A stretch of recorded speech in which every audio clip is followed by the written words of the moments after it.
Please subscribe, like, and share. It really helps us out. And of course, if you have any questions, comment below, and we will answer you as soon as we can.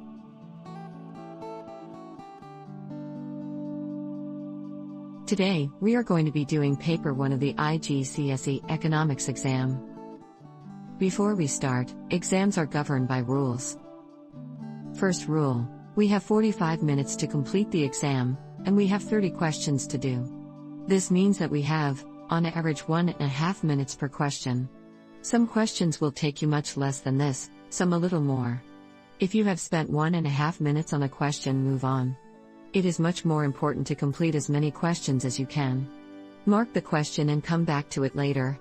The subconscious part of your brain will be working on this question as you complete other questions. Use a pencil to do this exam. If you make a mistake, it is easy to correct it. Use a mechanical pencil, as you will not have to sharpen it. Time is your enemy during this exam. That being said, let's get into it. We'll be doing the February to March paper from 2020. You can download the paper from a link in the description below. Question 1. What is not a factor of production? A. A $20 banknote. B. An office. C. A photocopier. D. A secretary. An office and a photocopier are capital. A secretary is labor. That just leaves the $20 note. The answer is therefore A. Now, question 2. The diagram shows the production possibility curve of a country producing at point T. The country has an aging population and decides to allocate more resources to the production of health services. Which movement shows this change in resource allocation? A. T to S. B. T to U. C. T to V. D. T to W. Because the country has an aging population, we will need more health services. We will be starting at point T and moving along the PPC towards health services. There is only one possible point, as could be V. So the answer to this question is C.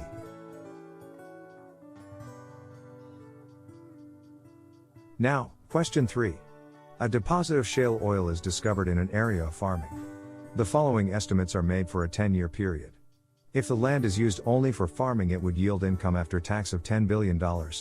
If the land is used only for shale oil extraction, it would yield income after tax of $40 billion.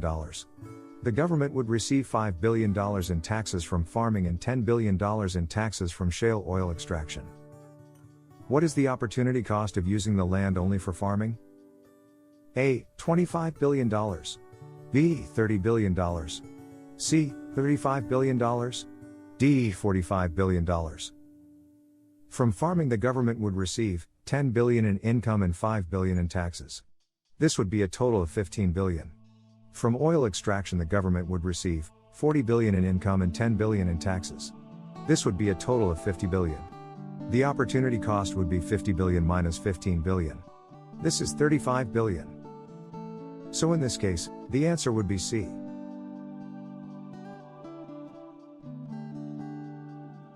Question 4. A country experiences a long strike by railway workers. What would be the macroeconomic impact of such a strike? A. National output would fall. B. Railway workers would lose income.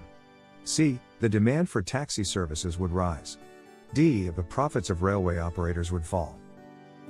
Only one of these options is a macroeconomic impact. That is national output. So, the answer in this case would be A. Now, question 5. What necessarily describes the market system? A. An economy with both a private and public sector. B. Limited resources but unlimited wants. C. Resources are allocated through demand and supply. D. When all resources are used to produce consumer goods. A market system is where resources are allocated through supply and demand. This is at the core of a market system. So, the answer in this case would be C. In 2018, the UK government introduced a tax on the production of sugary drinks. How would this affect the market for sugary drinks as shown on a demand and supply diagram? Looking at the table, we have to decide what will happen to the demand and supply curves.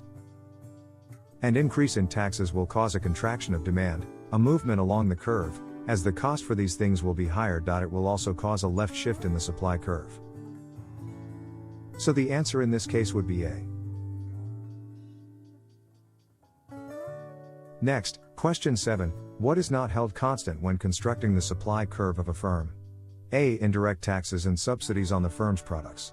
B. The level of technology used by the firm in production. C. The price of the factors of production paid for by the firm.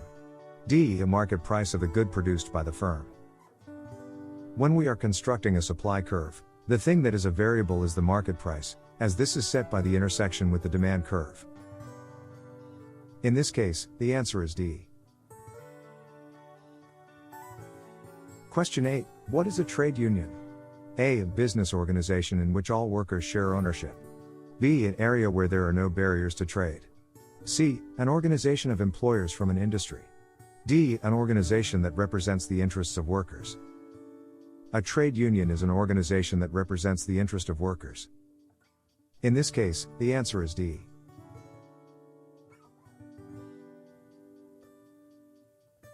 Question 9. What is the most important characteristic of money? A. It has intrinsic value. B. It is generally acceptable. C. It is portable. D. It is readily available. The one thing that a type of money absolutely needs from this list is to be generally acceptable. If no one wants your money, it is worthless. So the answer would be B. Question 10. Which statement explains why the pay of doctors is usually higher than the pay of hospital cleaners? A. Doctors have a higher opportunity cost in qualifying. B. Doctors have a more elastic supply than hospital cleaners. C. Hospital cleaners belong to trade unions with stronger bargaining powers. D. Hospital cleaners have a more inelastic demand than doctors. Doctors spend many more years studying than cleaners. During this time, they must forgo being able to work. So, this money would be an opportunity cost. In this case, the answer would be A. Question 11. Banks decrease interest rates. What is likely to be the effect of this on borrowing and saving? Looking at the table, we have to decide what is the likely result. If interest rates fall, more people will want to borrow money, and less will want to save. Borrowing will increase and saving will fall. So in this case the answer would be C. Question 12. The table shows the costs of a firm. What is the average total cost if the firm produces 20 goods? A. $1. B. $2. C. $4. D. $80. Average cost is total cost divided by quantity. The total cost is fixed cost plus the average cost multiplied by the amount made. In this case, total cost equals 80. To get the average cost, divide this by the quantity. And we get $4. In this case, the answer is C. Question 13. When is profit maximization achieved? A. When average fixed cost is at a minimum. B. When average revenue is at a maximum. C. When the firm produces the largest output it can with the resources it has available. D. When there is the greatest possible difference between total revenue and total cost. Profit is total revenue minus total costs. To have the maximum profit, we need to have the greatest possible difference between these. The answer is D.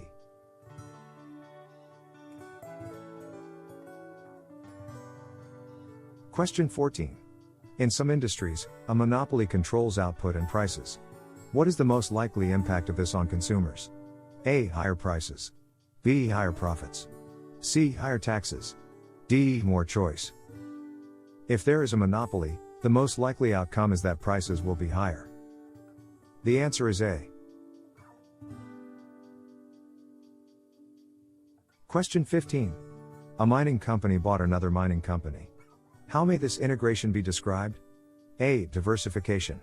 B. Horizontal merger. C. Specialization. D. Vertical merger. This would be a horizontal merger. This is a merger that occurs between firms that operate in the same industry.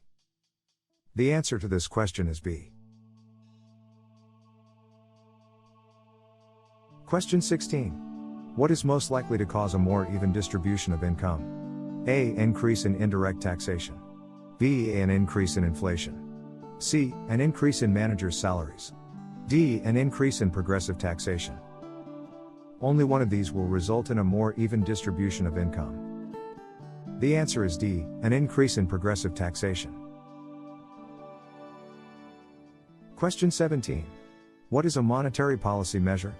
A. Increasing interest rates. B. Increasing taxation.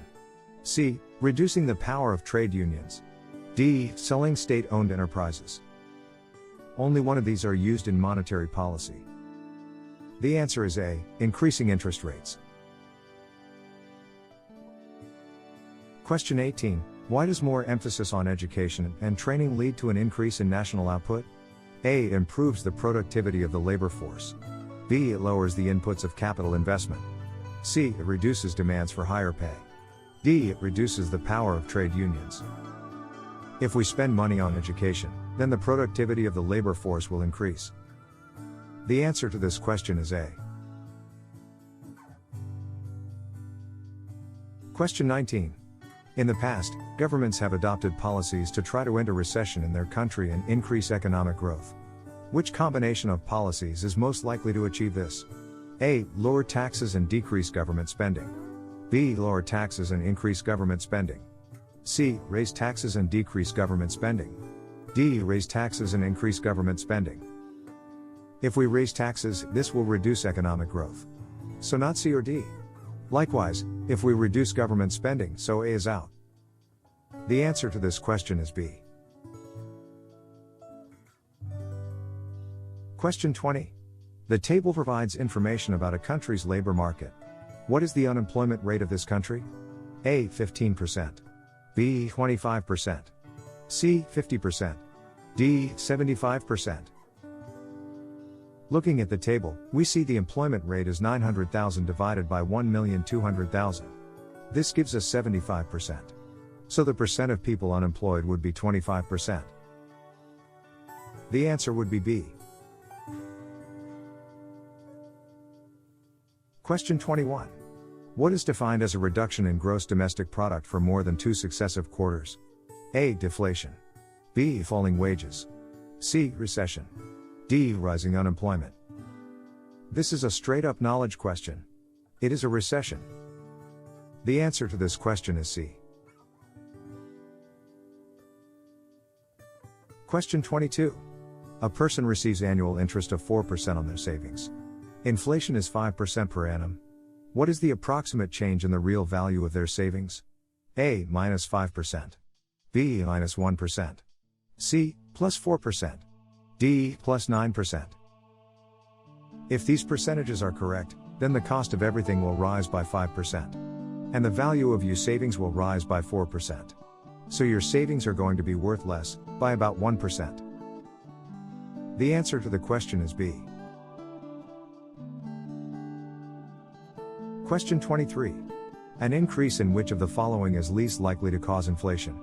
A. Consumer spending. B. Government spending. C. Income tax. D. Wages. Income tax will reduce the amount of money in the economy. This is likely to reduce inflation. The answer is C.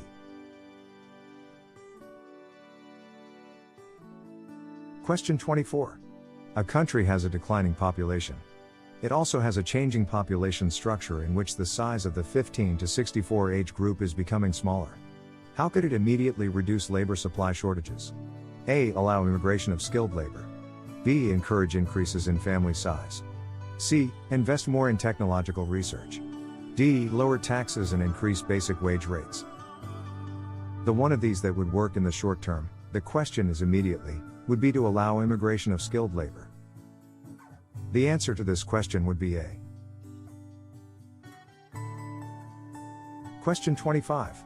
The Human Development Index ranks human development in countries from 0, the lowest, to 1, the highest. What does the calculation of Hthe not take into consideration? A. Estimate of life expectancy at birth. B. Information on the number of years of schooling. C. Regional inequalities of investments in human capital. D. Standard of living linked to income per head. The only one that it doesn't take into account is regional inequalities of investments in human capital. The answer to this question is C. Question 26. Which combination of changes is most likely to result in a fall in living standards in a country? Of the option, if GDP fell, inflation rose, and population rose, then this would result in a fall in living standards. The answer is B.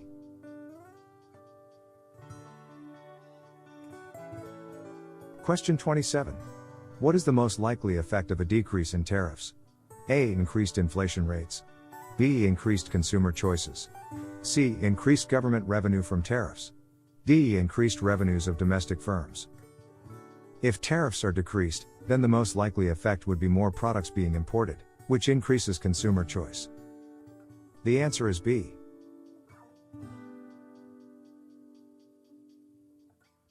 Question 28.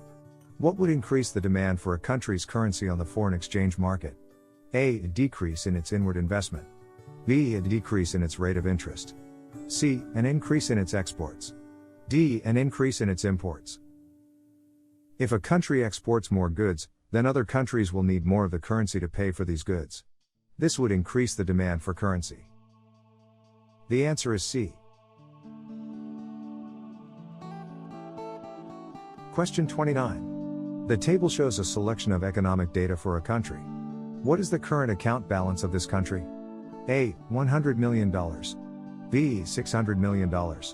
C. $4,500 million. D. $4,725 million. The trick to this question is to realize what things are income, and which things are money going out of the country. Then add them together, with money going out being negative. We will get $100 million. The answer is A. Question 30. A country changes to a policy of self-sufficiency in agriculture, instead of relying on world supplies. What is likely to happen in the country as a result? A. Agricultural prices will rise. B. Farm output will fall. C. More farmers will be unemployed. D. More food will be imported. With only local goods being available in the market, then that would be a shift in supply to the left. Assuming demand is the same, then agricultural prices will rise. The answer is A. Thank you for watching our video. Please like, subscribe and share. And comment below so we can clarify things for you.